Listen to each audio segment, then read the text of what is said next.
பேசும்போது உதயநிதி அவர்கள் இது சட்டமன்றமா பாட்டுக்கு பாட்டு நிகழ்ச்சி, சட்டமன்றத்துக்குள்ள வந்திருக்கோமா இல்ல சூப்பர் சிங்கருக்கு வந்திருக்கோமானே தெரியலன்றாரு. எங்களுக்கே சில நேரம் சட்டமன்றத்துக்கு வந்திருக்கோமா இல்ல சூப்பர் சிங்கர் நிகழ்ச்சிக்கு வந்திருக்கோமா அப்படின்னு சந்தேகப்படுற அளவுக்கு இங்க பாட்டு நிகழ்ச்சியெல்லாம் நடந்து கொண்டிருக்கு. ஃபுல் அம்னீசியா, எல்லாமே அம்னீசியா.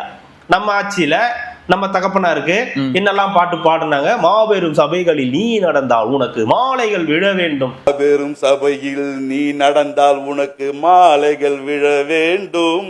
எம்ஜிஆர் பாட்டு இவருக்காக பாடினாங்களாம். அதுக்கே முதல்ல எதை கொண்டு அடிக்கிறதுன்னு தெரியாது. எதுக்குடா இம்புட்டி விளம்பரம்? இப்படி எல்லாம் டபுள் பாஸ் வேலை காமிச்சாதான் பயக மேல வாங்க. ஊரே ஒண்ணு சேர்ந்து காரி துப்புதுடா. ஒரு மாசு குறையான மன்னவன் இவர் என்று போற்றி புகழ வேண்டும். இல்ல ஏங்க, மாபெரும் சபைகளில் நீ நடந்தால் மாலைகள் உனக்கு விழ வேண்டும். விழுந்துருச்சு மாலை. நீங்க நிறைய விஷயங்களை குறிப்புல இருந்து நீக்குறீங்க. ஆனா எல்லாமே லைவ்ல போயிட்டு அந்த விஷயங்களை மட்டும் கட் பண்ணி சோசியல் மீடியால பரப்பிட்டு இருக்காங்க அப்படின்னு. நான் தான் சொன்னேன் இல்ல, லைவை கட் பண்ணுங்க, சந்துக்குள்ள வச்சு செய்யறானுங்க, அடிக்கிறானுங்க.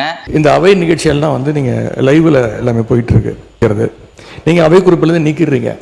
ஆனால் நேரடி தொலைக்காட்சியில் போகும்போது இதெல்லாம் யூடியூப் சேனல்லையும் சோஷியல் மீடியாலையும் ரீல்ஸாக கட் செய்யப்பட்டு அதிகமாக ஷேர் செய்யப்படுகிறது.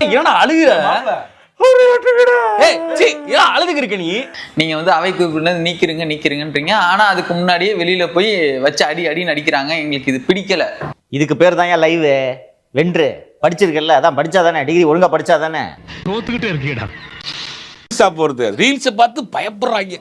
ஏன்னே தெரியல. எந்திரிக்கிற எல்லாருமே ரீல்ஸை கட் பண்ணுங்க, ரீல்ஸ்னா என்ன? ரீல்ஸ் என்னன்னா ஒரு பயம் இருக்குன்னா, இந்த ஒரு சில பொருளை பார்த்தோன்னே அவங்க அது எப்போ மைண்டில் நான் வச்சுன்னா பயம் வந்துடும், ஷிவரிங் வந்துடும். அந்த மாதிரி ரீல்ஸ் ஷிவரிங் இவங்களுக்கு.